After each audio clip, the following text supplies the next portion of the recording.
Varicose veins కి సరైన చికిత్స కోసం సంప్రదించండి ఎవిస్ హాస్పిటల్. నమస్తే రమగారు. నమస్తే జయ. రమగారు, సుబ్రహ్మణ్య షష్ఠి మనం ఎప్పుడు మాట్లాడుకున్నట్లు ఏమనుకుంటాను.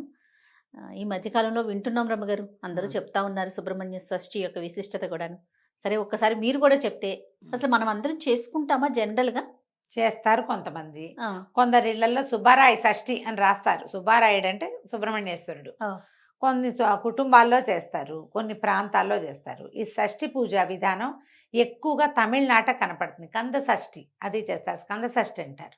వాళ్ళకి ఎక్కువ మురుగన్ పూజా విధానం మనకంటే వాళ్ళకి ఎక్కువ కదా, చాలా ఎక్కువ. మనం ఎక్కువగా పోసే పాలు ఇవి. ఇక్కడ మనం చవితి నాడు పాలు పోసుకుంటాం. నాగపంచమికి శ్రావణ మాసంలో పోస్తారు ఇంకొంతమంది. అవును, నాగపంచమి, నాగుల చవితి. ఈ సుబ్రహ్మణ్య షష్ఠి నాగ సంబంధమైందే అయినప్పటికీ ప్రత్యేకంగా సుబ్రహ్మణ్య ఆరాధన కోసం చెప్పబడింది అనమాట. స్కందోత్పత్తి అవి చెప్పుకోవచ్చు. చెయ్యొచ్చా అంటే మీకు ఆసక్తి ఉంటే, అవకాశం ఉంటే, కొన్ని ప్రత్యేక పరిస్థితుల్లో కూడా సుబ్రహ్మణ్య షష్ఠిని చేసుకోవాలంటారు. ముందు అసలు షష్ఠి సంగతి చెప్దాం మనం. ప్రతి నెల 2 షష్ఠులు వస్తాయి. శుద్ధ షష్ఠి, బహుళ షష్ఠి. షష్ఠి కాదది, షష్ఠి. ఈ షష్ఠిలో సుబ్రహ్మణ్య ఆరాధన చేయాలని చెప్తారు. సాధారణంగా శుద్ధ షష్ఠే ఉపయోగపడుతుంది దీనికి. ప్రతి నెల కూడా షష్ఠి నాడు మనం పూజ చేసుకోవచ్చు. షష్ఠి పూజ చేయటం అంటే కుమారస్వామిది బాలకుమారస్వామి అంటాడు, బాలసుబ్రహ్మణ్యం చిన్న పిల్లవాడి ముఖంతో ఉన్న బాలసుబ్రహ్మణ్యాన్ని పెట్టుకోవటం. తర్వాత సంతానం లేని వాళ్ళు ఎక్కువగా, తర్వాత జాతకంలో కేతువు యొక్క ప్రభావం అధికంగా ఉన్నవాళ్ళు, వివాహం ఆలస్యం అయ్యేవాళ్ళు, వీళ్ళకి ఈ స్కంద షష్ఠి పూజా విధానాలు చెప్తారు ఎక్కువగా. సో సుబ్రహ్మణ్య ఆరాధన చేస్తే కదలీ వంద్య, కాకవంద్యాది దోషాలు పోతాయని చెప్తారు. ఇప్పుడు మన అరటి చెట్టుకి ఒకటే గేలేస్తుంది, తర్వాత ఇంకేం కాయదు అది. అవును, చెట్టు తీసేస్తాం. కాకి కూడా వంధ్యత ఉంటుంది, ఒకసారి గుడ్లు పెడుతుంది అంటారు. ఏమో మరి అలాంటిగా విన్నా నేను, అవునో కాదో అయితే నాకు తెలీదు. కానీ అలాంటి వంధ్యాదోషాలు అంటే గొడ్డుతనం తగ్గిపోతుంది అనమాట, పోతుంది. సంతానం కలక్కపోవటం అనే సమస్య తీరిపోతుంది ఆడకైనా మొక్కైనా స్కంద పూజా విధానం చేస్తే. తమిళనాట విరివిగా చేస్తారు. ఆర్పడై వీడు అంటారు, 6 సుబ్రహ్మణ్య క్షేత్రాలని విశేషంగా దర్శిస్తారు. ఈ సుబ్బరాయ షష్ఠికి అసలు వాళ్ళకి దేవాలయాల్లో ఖాళీయే ఉండదు. మన దగ్గర కూడా షష్ఠి పూజా విధానం ఉంది. నేను కూడా చేశాను షష్ఠి పూజ. ఈ షష్ఠి పూజకి నాకు చెప్పబడింది ఏంటంటే, షష్ఠి ఆదివారం వచ్చిన రోజున సెలెక్ట్ చేసుకోండి అన్నారు. షష్ఠి ఆదివారం సంవత్సరంలో కొన్నిసార్లు వస్తుంది. వాళ్ళ మొదలుపెట్టి తర్వాత ప్రతి ఆదివారము పూజ చేసుకోమన్నారు. 6 ఆదివారాలు పూజ చేసుకున్నాం మేము. అదేంటి, పాము పడగ తీసుకొచ్చుకొని ఆ పడగకి పూజ, సుబ్రహ్మణ్య ఆరాధనే. సుబ్రహ్మణ్య స్తోత్రాలు అవి దొరుకుతాయి కదా. తర్వాత కరావలంబ స్తోత్రం దొరుకుతుంది. కరెక్ట్గా మనం గోత్రనామాలతోటి ఇది చెప్పుకొని, మన సంతానం కావాలని చెప్పుకొని పూజ చేసుకోవటం. 6 వారాలు పూర్తయ్యాక చివరి వారం 6వ వారం నాడు, 5 వారాలు ఇంట్లో చేసుకోవటం, 6వ వారం ఆదివారం నాడు ఈ పడగను తీసుకెళ్ళి దేవాలయంలో ఇచ్చేసేయటం. ఆ రోజు అక్కడ పాలు పోసుకొని అక్కడ పూజ చేసుకోవటం. నేను చేశాను జయ. ఇది నాకు బోధ ఉంది. మా మామయ్య ఒక ఆయన చెప్పారు ఇది చెయ్యమని. ఎలా అనిపించింది రమ్మగారు? మరి ఎలా అనిపించింది అంటే, నాకు 2 అబ్బాయిలు ఉన్నారు. పెళ్ళైన కొత్తలో మొదట 3 సంవత్సరాలు 2 ఏళ్ల పాటు కొంచెం ప్రెగ్నెన్సీ ఇష్యూస్ ఉన్నాయి నాకు. అప్పుడు కొంచెం జాతకంలో నాగదోషం ఉందని మా మామయ్య, మేము సుందరబాబు మామయ్య అంటాం, కాలం చేశారు. కానీ చాలా మంచి మనిషి, కరెక్ట్గా చెప్పేవారు జాతకం. కొన్ని విషయాలు మాత్రం ఆయనే మా అమ్మకి చెప్పారు, నాగదోషం ఉంది, సంతానం కొంచెం కష్టం అవ్వచ్చు, అది కనపడుతోంది, మిస్క్యారేజెస్ లాగా కూడా ఉండేది. అందుకని దీన్ని ఇలా దానికి రామేశ్వరంలో కనుక నాగప్రతిష్ఠ చేస్తే ఇది పోతుంది అని. అంత పెద్దవి చేయలేరు, ఏదైనా చిన్నది చెప్పమంటే అప్పుడు ఆయన ఒక నాగపడగ తెచ్చుకోండి, 6 వారాలు పూజ చేయాలి దీనికి. 6వ వారం మోపిదేవిలో ఇచ్చేయమన్నారు. కృష్ణా జిల్లా మోపిదేవి ఉంది కదా, 6వ వారం మోపిదేవి వెళ్ళి పాము పడగని సర్పాన్ని అక్కడ ఇచ్చేసాం. ఆ రోజు అక్కడే పాలు పోసాం, పుట్ట ఉంటుంది లోపల, పాలు పోసాం. అక్కడ ఏదో అర్చన చేయించుకుని వచ్చాం. తర్వాత కన్సీవ్ అయ్యాను. సో రెండోసారి అబ్బాయికి పిల్లల మధ్యలో కూడా నాకు మిస్క్యారేజెస్ ఉన్నాయి. ఈ విషయం నిజానికి వెరీ పర్సనల్ మ్యాటర్. ఇది ఏ సందర్భంలో ఇది చేస్తారో చెప్పడం కోసమే ఇది నేను చెప్తున్నా. నేను కూడా చేశాను. నిజానికి ఇది ఎక్కువగా తమిళనాడులో చేసే పద్ధతి. జాతకంలో ఏదైనా ఇలాంటి నాగదోషాలు అలాంటివి ఉంటే తప్పకుండా సుబ్రహ్మణ్య ఆరాధన చేయాల్సిన విధి. స్కంద జననం అని ఒక ఘట్టం ఉంది రామాయణంలో. స్కందుడు ఎట్లా జన్మించాడు, సుబ్రహ్మణ్యుడు కుమారస్వామి ఎట్లా పుట్టాడు, ఆ కథ చాలా విశేషంగా ఉంటుంది. వాల్మీకి రామాయణంలో స్కంద జననం అయినా పారాయణ చేసుకోవచ్చు, దానికి తెలుగు అర్థం దొరుకుతుంది, అదైనా చదువుకోవచ్చు. ఇలా పడగ తీసుకొచ్చి పూజ చేసుకోవచ్చు. వెండి పడగ తెచ్చుకోవటం, పాలు పోసి అటుపై పూజ చేసుకోవటం.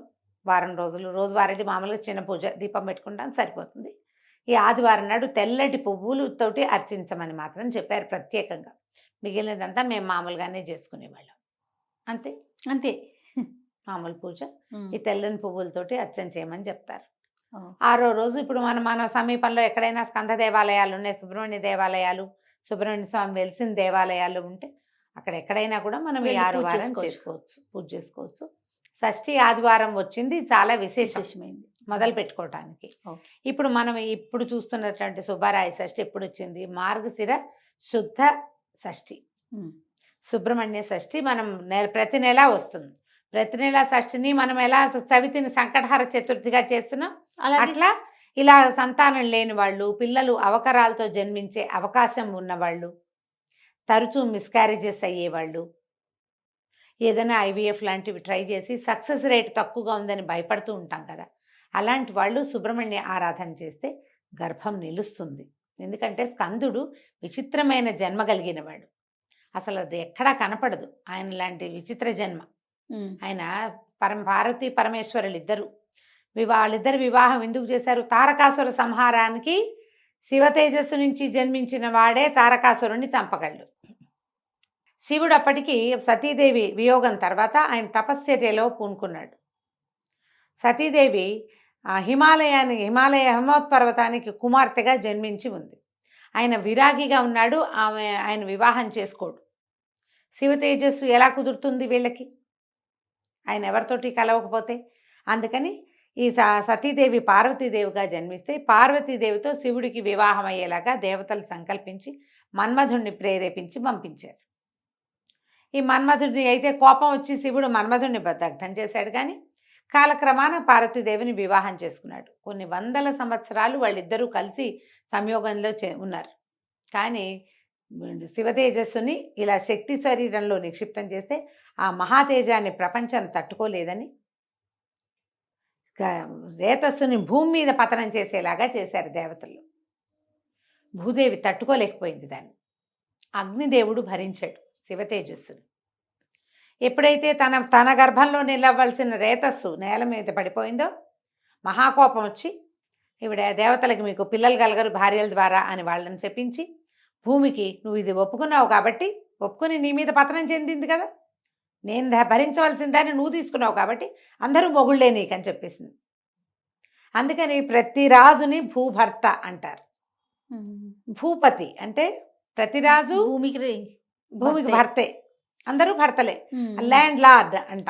ఆ ల్యాండ్ ఎవరిదైతే వాడే ల్యాండ్ లార్డ్. సంతానం దేవతలకు సంతానం కలగదు. ఈ శివరేతస్సును ఏం చెయ్యాలో తెలియలే. అప్పుడు బ్రహ్మదేవుడు దీని ప్రకారం ఈ శివరేతస్సు అగ్నిలో ఉన్నదాన్ని గంగానదిని ఒప్పించి ఆమె యందు విడిచిపెట్టారు. ఎక్కడి నుంచి వచ్చింది శివరేతస్సు? ఆయన నుంచి పతనమయ్యి ముందు భూమి మీద, తర్వాత అగ్నిలోకి, అగ్నిలోంచి గంగానదిలోకి. ఆ గంగ కూడా భరించలేకపోయింది. ఆ శివరేతస్సులోంచి రకరకాల ఇవి కూడా పుట్టినాయి. బంగారము, తర్వాత తామ్రము, రాగి, వెండి అందులోంచే పుట్టాయి. శివరేతస్సు నుంచే పుట్టినాయిట లోహాలు.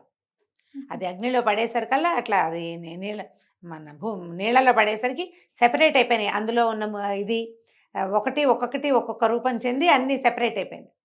అయితే వీళ్ళు ఈవిడ నేను భరించలేకపోతున్నాను ఈ వేడి, నేను ఆవిడ కేకలు పెడితే గంగానది అప్పుడు ఏం చేశారంటే హిమవత్పర్వత పాదంలో విడిచిపెట్టమన్నారు. హిమవత్పర్వత పాదంలో అక్కడికి వెళ్ళేసరికల్లా అక్కడ మొత్తం అదంతా రేతస్సు తాలూకు దీనివల్ల పెద్ద రెల్లు పొదలాగా బంగారుమయం అయిపోయిందట. అక్కడ ఈ రేతస్సును వదిలిపెడితే అక్కడ ఇది ఇన్ని రూపాలు చెంది అక్కడ శిశు రూపం ధరించాడు స్కందుడు. ఎన్ని చోట్లకి మారాడో చూడు. ఇలాంటి పరిస్థితుల్లో ఉన్న జన్మించాడు ఆయన. అక్కడికి వెళ్ళి ఆయన శిశువు రూపం దాల్చిన తర్వాత అప్పుడు కృత్తికలని నియోగించారు దేవతలు పిల్లవాడికి పాలిచ్చి పెంచడం కోసం. కృత్తికల చేత పెంచబడ్డాడు కాబట్టి కార్తికేయుడు అయ్యాడు. ఆ కృత్తికలు 6.